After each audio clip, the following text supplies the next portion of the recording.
السلام علیکم ورحمۃ اللہ وبرکاتہ۔ الحمد للہ رب العالمین والعاقبۃ للمتقین والصلاة والسلام علی رسولہ الامین محمد وعلی آلہ وصحبہ اجمعین، واشہد ان لا الہ الا اللہ وحدہ لا شریک لہ واشہد ان محمدا عبدہ ورسولہ، اما بعد۔ سیرت النبی صلی اللہ علیہ وسلم کے متعلق یہ 24واں درس ہے۔ ہم سب نے کل تک یہ دیکھا کہ عمرہ کی غرض سے رسول اللہ صلی اللہ علیہ وسلم جا رہے تھے، آپ کو روکا گیا اور کہا گیا کہ اگلے سال آپ آئیے، چنانچہ صلح حدیبیہ ہوئی۔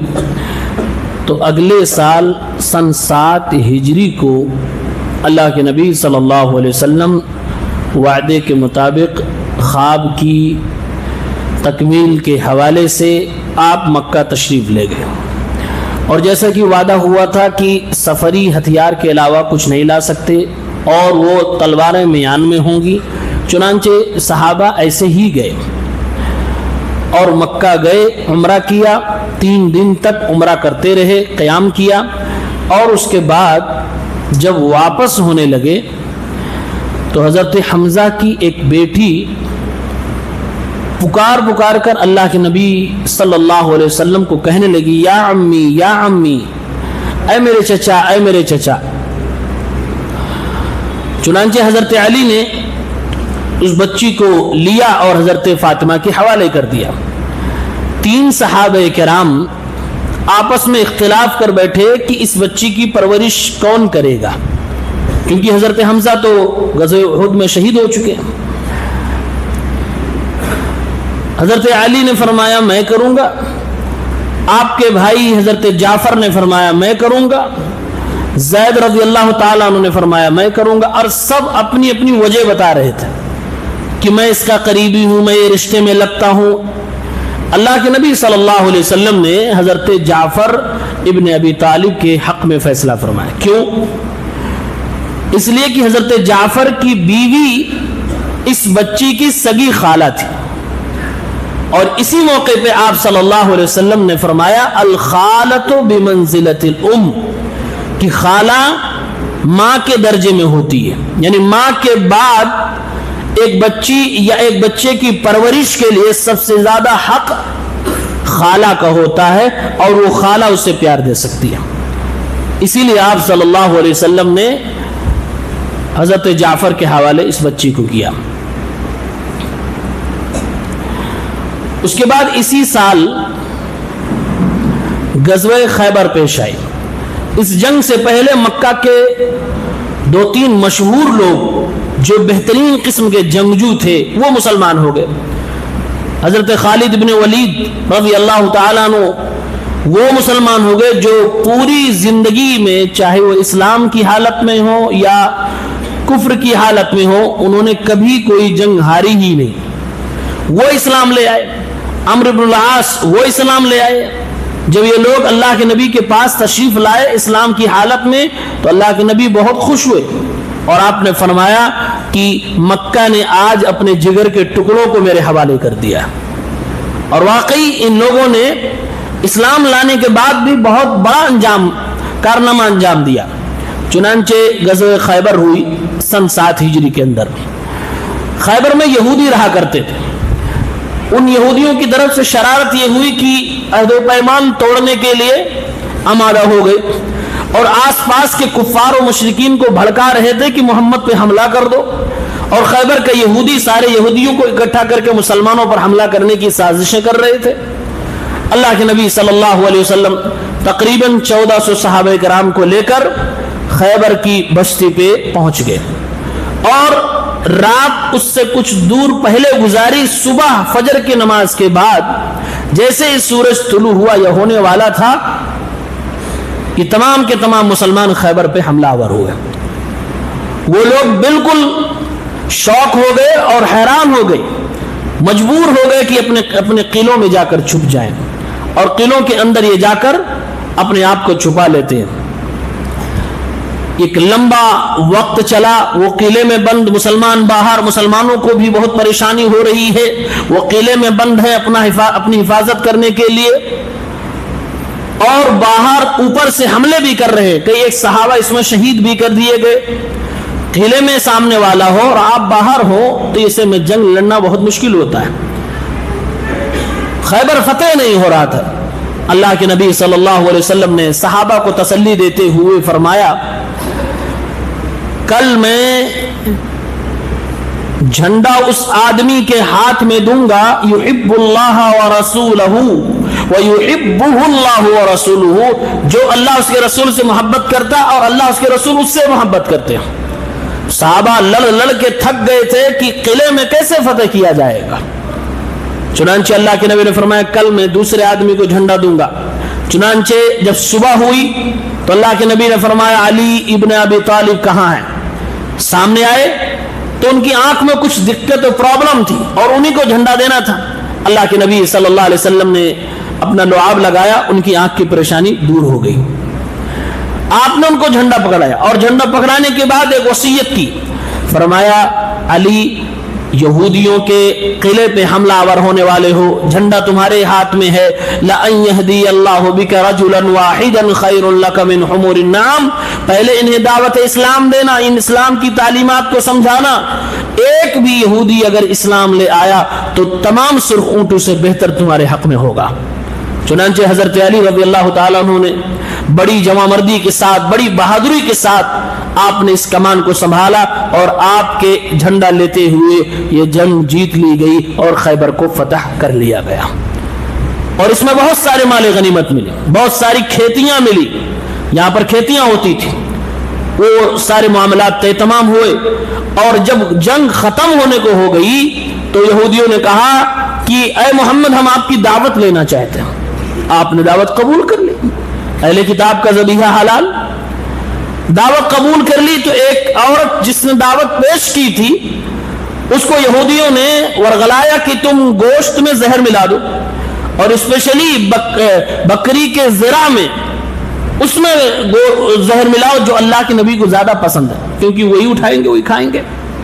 ملایا، دعوت پیش کی، اللہ کے نبی صلی اللہ علیہ وسلم کھانے بیٹھے، آپ کے ساتھ میں ایک صحابی اور آپ نے لقمہ اٹھایا، بعض روایات کے مطابق وہ لقمہ اللہ کے نبی کو خبر کر رہا ہے، اے اللہ کے حبیب صلی اللہ علیہ وسلم، میرے اندر زہر ملا ہوا ہے۔ چنانچہ آپ نے لقمہ منہ کو لگایا، پھر فوراً آپ کو جیسے معلوم ہوا کہ اس میں زہر ہے، آپ نے تھوک دیا، لیکن کچھ نہ کچھ تو اثر ہوا ہی، اور وہ جو آپ کے ساتھ صحابی تھے وہ کھا چکے تھے، اندر جا چکا تھا۔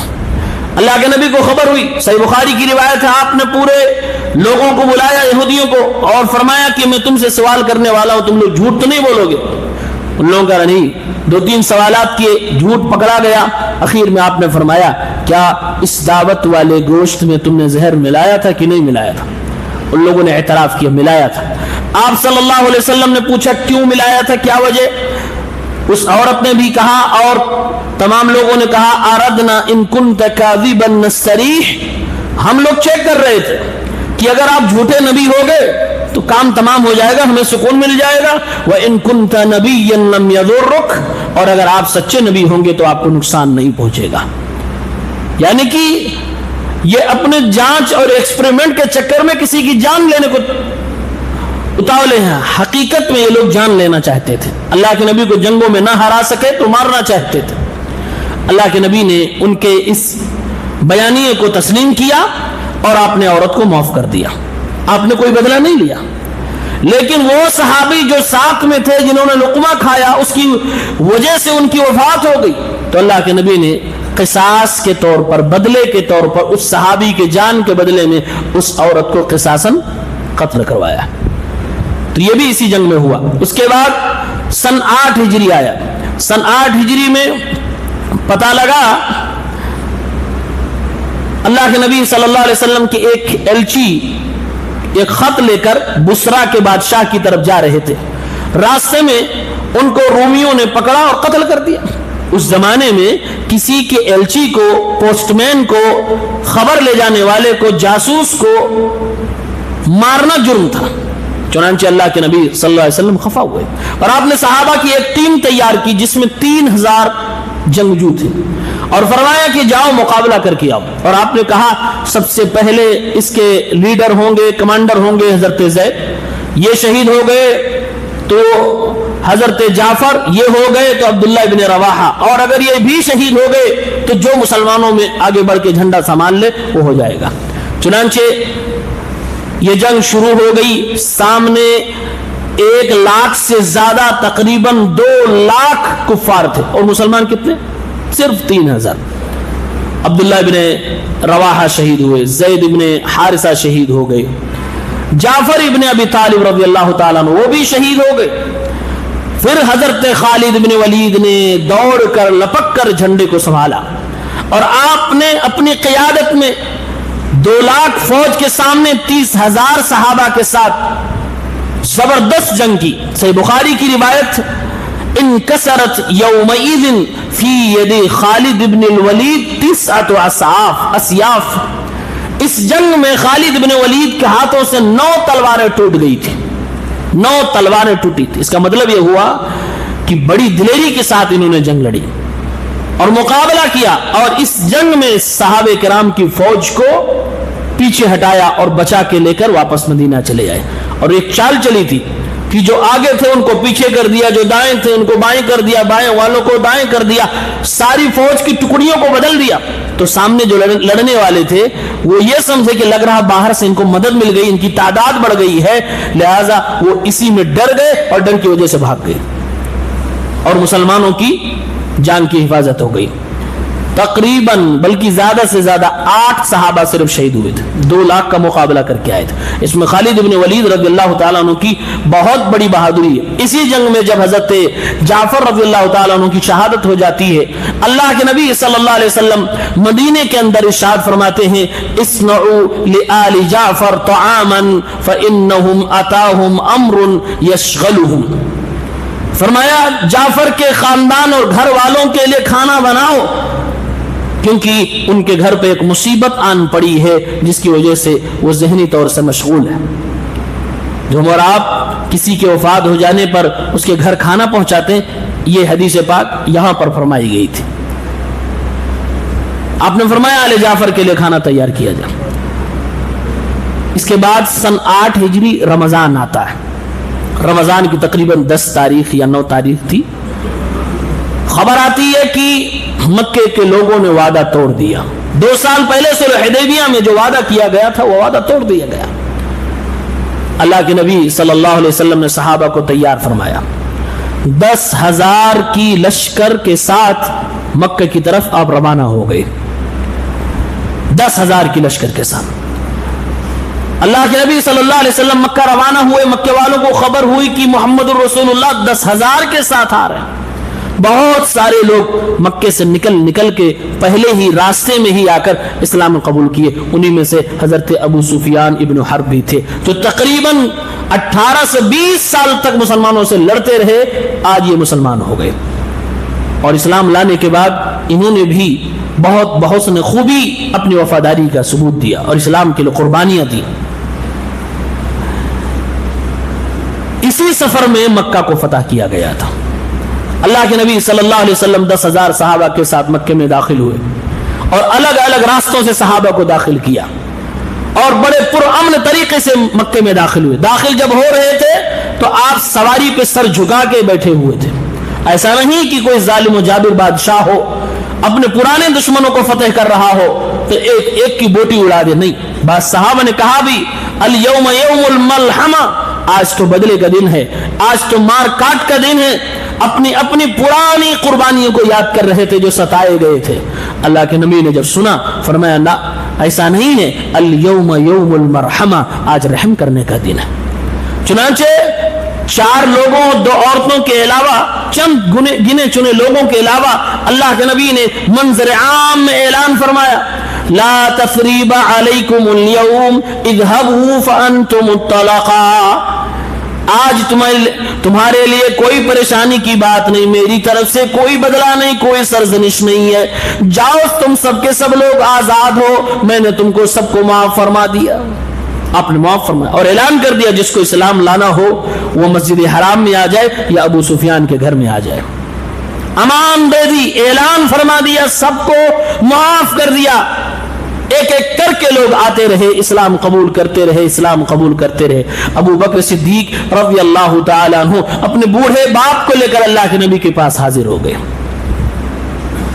اللہ کے نبی نے دیکھا, فرمایا ابو بکر مجھے بتا دیتے آپ کے والد محترم اس بزرگ کے پاس محمد خود چل کے چلا جاتا, ان کو کیوں لے کے آئے؟ فرمایا اللہ کے نبی صلی اللہ علیہ وسلم یہ زیادہ حقدار ہے کہ چل کے آپ کے پاس آئیں, لہٰذا اللہ کے نبی لے کے آ گیا ہوں. ان کو سمجھائیے, اسلام کی دعوت دیجئے. اللہ کے نبی بڑھے اور حضرت ابو بکر کے والد محترم کے سینے پہ آپ نے ہاتھ پھیرا اور فرمایا اسلم, اسلام قبول کر لو. چنانچہ دل کی دنیا بدلی, اسلام قبول کر لیا. اللہ کے نبی نے حضرت ابو بکر کو مبارکبادی دی, مبارکبادی ہو آپ کے والد محترم مسلمان ہو گئے. آتے رہے لوگ, مسلمان ہوتے رہے, مسلمان ہوتے رہے. مکہ فتح ہو گیا. اللہ کے نبی نے فرمایا بلال کہاں ہو؟ جی خانہ کعبہ کی چھت پہ چڑھ جاؤ. کیا منظر رہا ہوگا, وہی بلال جن کو اسی مکے کی گلیوں میں گلے میں پٹے ڈال کے مارے گئے ہوں, زمین پہ لٹا کر ننگے بدن سینے پہ پتھر بھی رکھے گئے ہوں, وہی رنگ کا کالا حبشی غلام آج خانہ کعبہ کی چھت پہ قدم رکھ کے چڑھ رہا ہے. وہی مکہ کے وہ بڑے بڑے لوگ جو غلاموں کو قریب نہیں آنے دیتے تھے, اس وقت بھی بہتوں کے سینے پہ سانپ ریگ گیا ہوگا جب اللہ کے نبی نے حکم دیا کہ فرمایا کہ بلال چھت پہ چڑھ جاؤ اور اذان دو. حضرت بلال نے جب اذان دی, وہ روح پرور فضا مکے کی گلیوں میں حضرت بلال کی صدائیں بلند ہوئی, اللہ اکبر کے نعرے بلند ہوئے. اللہ کے نبی نے میسج دیا اسلام میں رنگ, نسل, قوم, وطن, برادری کی کوئی اہمیت نہیں. دیکھو یہ غلام تھا کبھی یہاں پر, آج اس کو کعبہ کی سب سے اچھی جگہ, مکے کی سب سے معزز عمارت کے اوپر کھڑا کر کے اسلام کا کلمہ بلند کروایا جا رہا. بلال رضی اللہ تعالیٰ نے اذان دی. پیارے پیغمبر صلی اللہ علیہ وسلم خانہ کعبہ میں داخل ہوئے اور آپ صلی اللہ علیہ وسلم نے قرآن کی آیت پڑھی جاء الحق وزاحق الباطل, اور آپ ایک ایک بت کو گراتے گئے. 360 بتوں کو آپ نے گرایا اور آپ پڑھتے رہے جاء الحق وزاحق الباطل ان الباطل کان زہوقا, حق آ گیا, باطل ختم ہو گیا اور باطل کو مٹنا ہی تھا. ایک ایک بت کو گرایا, یہاں تک کہ تصویریں جو لگی تھی اس کو بھی آپ نے ختم کروایا. کعبہ کو صاف کیا گیا. صلی اللہ علیہ وسلم نے رکن یمانی, حجر اسود, سب کچھ کو صاف کروایا. کعبہ صاف ہو گیا.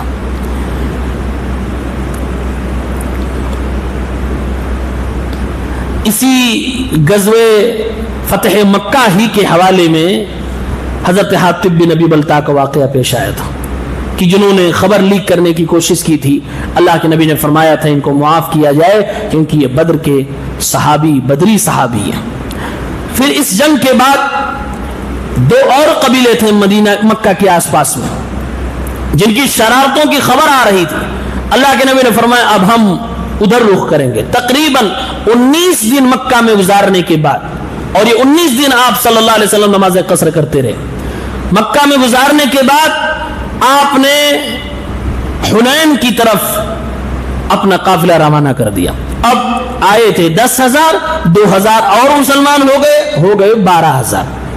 12,000 کی تعداد میں حنین کی وادیوں میں محمد الرسول اللہ اپنے صحابہ کے ساتھ پہنچے. لیکن یہاں ایک پریشانی ہو گئی.